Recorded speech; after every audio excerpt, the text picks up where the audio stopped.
อายุของพวกเขามันบ่ได้ยืนยาวอีหยังอะไรที่มันเป็นสาธารณกุศลสาธารณประโยชน์กุศลเป็นสาธารณกุศลคือบ่เบียดเบียนทำลายผู้ใดแล้วก็เป็นประโยชน์ต่อหมู่คนและสัตว์ทั้งหลายพากันเร่งรัดเฮ็ดเอาบ่โดนบ่นานพวกเฮาก็สิเหลือแต่รูปถ่ายเท่านั้นแหละรูปถ่ายติดไว้ข้างฝาถ้าเป็นหมู่พระภิกษุสงฆ์ที่มีคนเคารพถือก็สิเหลือแต่รูปปั้นแน่รูปปั้นแน่รูปถ่ายแน่แล้วก็สิมีเรื่องเล่าเว้าถึงพูดถึงบ่กี่ปีลืมนั่นแหละคนที่เคารพนับถือก็กราบไหว้เคารพบูชาคิดถึงความดีหรือคิดถึงธรรมที่ให้เกิดความสงบเย็นใจรูปถ่ายมื้อนี้ติดไว้ตามฝาลานฝาบ้านฝาเรือนตั้งไว้ตามหิ้งพระเมื่อเป็นพ่อเป็นแม่คนเป็นปู่เป็นย่าเพิ่นตายแล้วลูกตายแล้วพวกหลานพวกเหลนบ่ฮู้จักคุณค่าหยังกะเขาก็เอาไปทิ่มก็มีเท่านั้น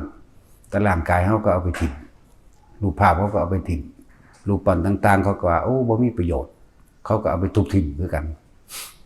นั่นแหละแต่สิ่งที่มันบ่สูญหายไปจากใจเฮาบ่สูญหายไปจากความทรงจำจิตคือจิตตัวนี้ก็คือสิ่งที่เฮาสร้างไว้ที่มันสิอยู่ในใจเฮาเองส่วนความทรงจำของบุคคลทั้งหลายที่ได้มาสัมผัสก็ทรงจำไปไว้ในระยะหนึ่งระดับหนึ่งนิดๆหน่อยๆให้กินบ่หลายเด้ บ่หลายขนาดมาคิดถึงจะย่ำเห็นหน้าจังซี่ก็มีหรือว่าเวลาเขาว่างที่สุดบ่มีหยังสิไปแล้วเขาจังมาก็ได้แต่ว่าเวลาเขาเป็นทุกข์จนตอกจนมุมจังซี่คนส่วนมากก็คือไปหาทางออกทางโลกปัญญาทางโลกก็คือการแย่งชิงและเบียดเบียนสุดท้ายปัญญาทางโลกก็คือการใส่กำลังฆ่ากันสุดยอดของคนมีปัญญาทางโลกโลกิยะปัญญาคือสร้างอาวุธนิวเคลียร์ฆ่ากันเอาอันนั้นแหละมาข่มเหงทำลายกันคือเฮาเห็นอยู่เสมอนี่แหละ ผู้ใดมีอาวุธร้ายแรงกว่าผู้นั้นมีอำนาจบังคับข่มเหงกดขี่เพื่อสิมารอเลี้ยงอำนาจของตนให้อยู่ในหน้าที่นั้นรักษาอำนาจถ้าแกชรามาแล้วรุ่นใหม่ก็เบียดเบียนไปตกไปเป็นรุ่นไปนั่นแหละถึงว่าพวกเฮาให้เห็นโทษในความอยากได้อยากดีมีเป็นในโลกอันนี้เฮาเห็นโทษของมันที่เฮากับตัวเฮาพวกเฮาเองก็อยากได้อันนั้นอยากได้อันนี้เหมือนกันนั่นแหละแต่ว่าโดยกำลังของพวกเฮาไปตามระดับความสำคัญในโลกพวกเขาเป็นประธานาธิบดีหรือว่านายกรัฐมนตรีเขาก็รักษาความสำคัญหรือสร้างอิทธิพลหรือรักษาความมีอิทธิพลของตนเอาไว้จนตายเขาก็อยากยิ่งใหญ่เขาก็ปกครองใหญ่อำนาจใหญ่ก็ทำบาปใหญ่คือกันนั่นแหละพวกเขาสำคัญเล็กๆน้อยๆก็อยากได้ในส่วนที่ตัวเองสัมพันธ์อยู่อยากได้รถเด้อยากได้บ้านเด้ที่ทำกินแบบนี้นั่นนี่มีคนใส่ก็ว่าไปก็ตามระดับหนึ่งนั่นแหละสุดท้ายก็ตายไปคือกันนั่นแหละมีอย่างกินลังยังยืนดอกนะพระพุทธเจ้าเฮาก็เหลือแต่รูปปั้นเห็นบ่เป็นพระพุทธรูปปั้นแน่รูปวาดแน่ทั้งสั้นพระสงฆ์เฮาก็เหมือนกันเฮาบ่เคยเห็นสัมพระโมคคัลลาภาษาลีบุตรพระอานนท์ก็เหลือแต่รูปปั้นแต่ว่าบ่ฮู้ว่ารูปร่างหน้าตาเป็นได้ก็ปั้นไปตามความเคารพนั่นแหละตามความนับถือนั่นแหละ แต่ว่าคนทางโลกถ้าอกหักผิดหวังต่างๆถ้าหันหน้าเข้ามาสู่ธรรมย่อมมีทางออกเสมอบ่ตีบตันน้ำเขาเฮ็ดเขื่อนกันไว้มันยังสามารถลอดพื้นได้ซึมซาบได้ไต่สันเขื่อน นั่นแหละว่าธรรมะนี่เป็นแสงสว่างให้แก่สัตว์โลกได้เป็นแนวทางนำทางให้พวกเราปฏิบัติตามธรรมนี่บ่ตายพระพุทธเจ้าเกิดแล้วเกิดเล่าซึ่งเป็นสิ่งที่เกิดยากที่สุดในจักรวาลในอนันตจักรวาลคือพระพุทธเจ้าเกิดยากที่สุดเกิดรองลงมายากที่สุดอีกก็คือเกิดเป็นมนุษย์แต่ธรรมะน่ะบ่ตายธรรมะมีตลอดเด้อนิจจังมีตลอดสัตว์โลกทั้งหลายแม้นพระพุทธเจ้าสิเกิดบ่เกิดธรรมะก็มีอยู่จังซั่นธรรมะคือความจริงเกิดแล้วแก่ป่วยเจ็บตายหิวร้อนหนาวเบิดทุกชีวิตสรรพสัตว์ธรรมะนี่บ่แม่นของศาสนาใดศาสนาหนึ่งแต่ว่าเป็นของที่มีอยู่กับทุกสรรพสิ่งทุกสรรพสิ่งต้นไม้ก็เป็นธรรมะต้นไม้เกิดแก่ตายว่าเฮาบ่ได้ไปรับรู้ความรู้สึกเจ็บปวดน้ำมันเฮาเลยบ่รู้จักคนเกิดแก่เจ็บตายนี่คือธรรมะสิ่งใดสิ่งหนึ่งเกิดขึ้นเป็นธรรมดาสิ่งนั้นก็มีความเสื่อมถอยและสลายตายเป็นธรรมดาเหมือนกันหมดนี่เรียกว่าธรรมะแต่ผู้ใดเข้าไปยึดมั่นถือมั่นในอารมณ์ความรู้สึกที่ตัวเองพึงพอใจเรียกว่ายินดีพอใจอาสวะอารมณ์ความรู้สึกที่ยังคล้องอยู่ในความพอใจต่างหากคนของอยู่ตัวเดียวนี่แหละจึงแสวงหาสิ่งนั้นมาบำรุงบำเรออารมณ์ตนเองอารมณ์แห่งความพอใจความบ่พอใจมันบ่อยากได้ดอกแต่ว่ามันกับปนกันอยู่ในหันนั่นเองความพอใจกับความบ่พอใจคือสิ่งเดียวกันแยกกันบ่ออกแต่เฮารู้ต่อท่านความคิดที่เฮากำลังแสวงหาทั้งความพอใจนั่นแหละมันก็จะค่อยๆเห็นทุกข์ที่กำลังแสวงหาเห็นทุกข์ที่กำลังคืบคลานที่ดิ้นร่นที่ไขว้คว้ามันจะเห็นเมื่อมันเห็นแล้วมันก็จะเห็นโทษของหยังล่ะโทษของความยินดีพอใจนั่นแหละโทษของสุขนั่นแหละนั่นเพราะว่าเฮาแสวงหาสิ่งนี้เฮาจึงดิ้นรนขนขวายเฮาจึงทำลายและทำลายบุคคลอื่นมั่งสัตว์อื่นมั่ง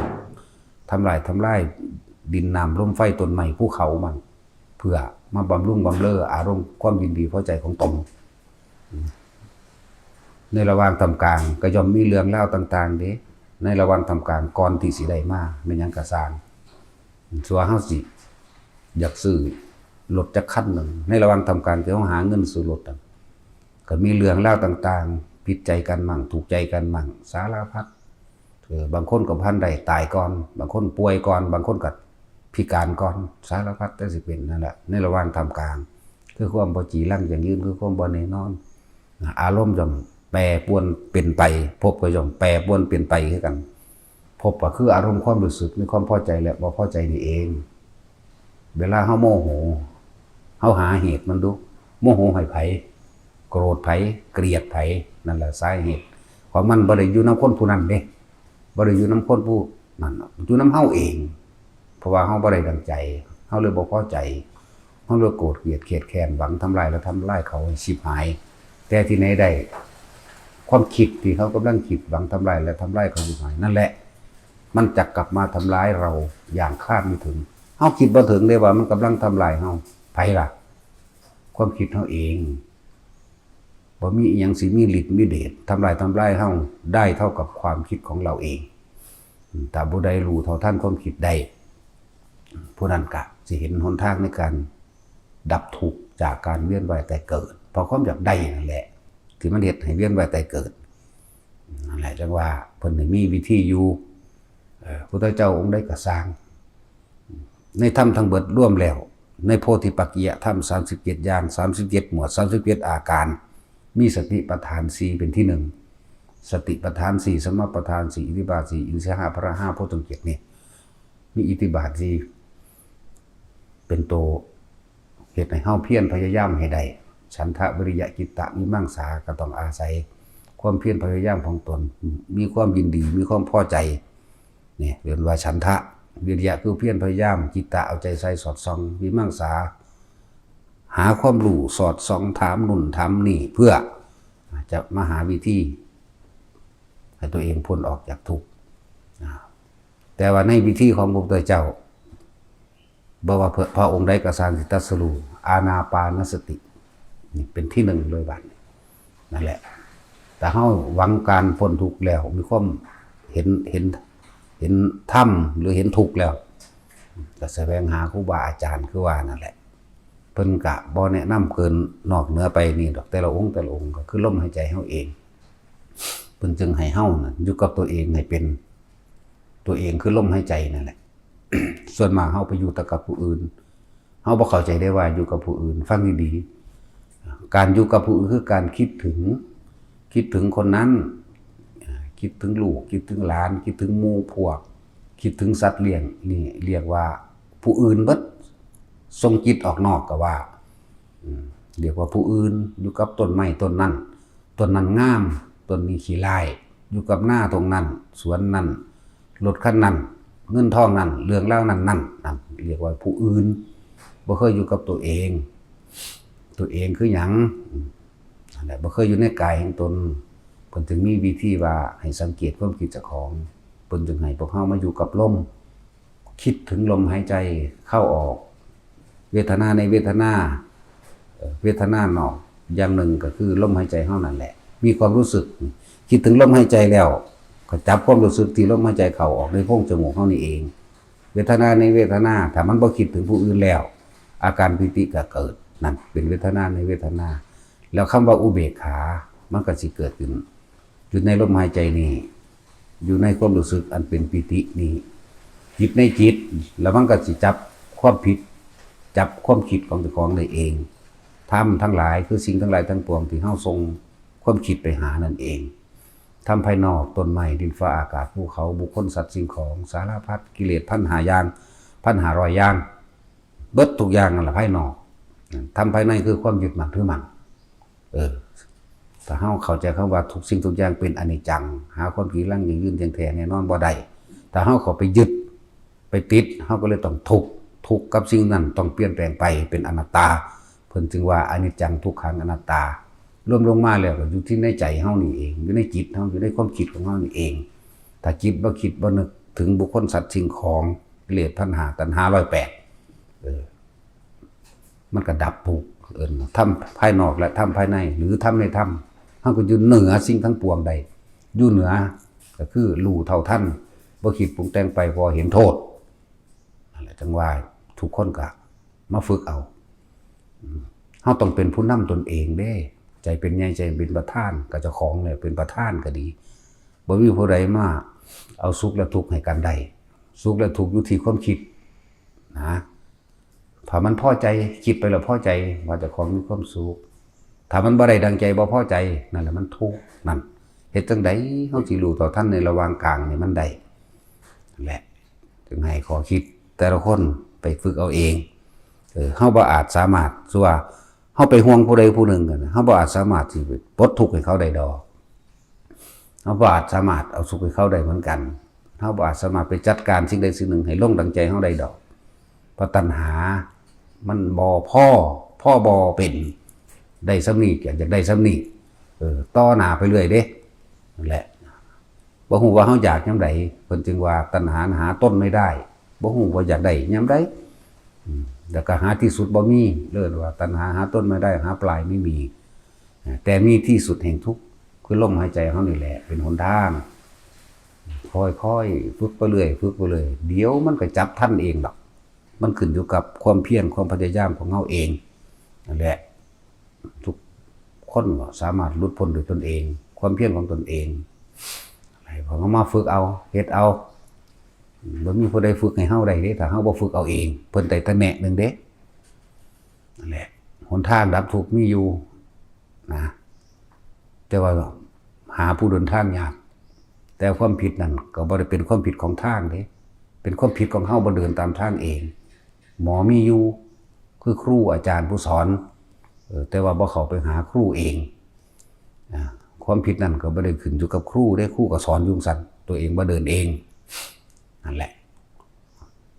จังว่าแต่ละคนสามารถฝึกหัดแล้วก็สามารถหลุดพ้นได้ทุกคนนั่นแหละเอาในศาสตร์นี้แหละบ่ได้ศาสตร์อื่นดอกทุกคนมั่นคงเจริญชาญ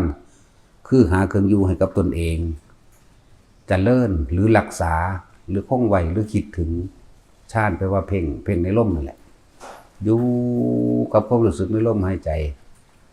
ผู้ใดทรงฌานเจริญฌาน1 2 3 3 2 1ไล่ไปไล่มาไล่มาไล่ไปมันเป็นการฟอกธาตุฟอกขันธ์นี้ตนเองนั่นแหละแม้นเฮาสิมีเครื่องละเล่นต่างๆในการเฮ็ดกระดาษเอาจากผ้าเฮ็ดก้อนหินก้อนดินอันนั้นเอาเข้าเอาออกหรือหลายๆอย่างวิธีล้วนแล้วความคิดของเฮาทรงอารมณ์อันเป็นกุศลบ่ไปทำลายไผล้วนแล้วถ้าเป็นการสร้างกำลังจิตให้กับตนเองมันตั้งมั่นล้วนแล้วถ้าเป็นการสร้างสมาธิให้ตนเองนั่นแหละเข้าสู่อัปปนาสมาธิเข้าสู่อัปปนาฌานก็เห็นเองดอกจิตตั้งมั่นไม่หวั่นไหวหรือทรงฌานเจริญฌานอันเป็นกลางเอาไว้ได้เป็นอัปปนาฌานจังซี่มันเริ่มบ่หวั่นไหวคือไม่หวั่นไหวตลอดกาลหรือว่าอัปปะเนี่ยแปลว่าหาประมาณไม่ได้อัปปมาโนนี่หาประมาณไม่ได้คือได้ทรงไว้ได้อยู่ตลอดกาลยังมากกระทบกระทั่งก็บ่คิดบ่นึกไปในทางที่อยากได้ดีมีเป็นแต่ความคิดนึกก็มีอยู่หังบ่แม่นคิดนึกอยากได้อยากดีมีเป็นอีหยังคิดนึกถึงว่านี่เป็นโทษนี่เป็นประโยชน์นี่ควรนี่บ่ควรนี่ควรวางจิตเช่นไรควรทำเช่นไรนั่นแหละมาฝึกเอาละ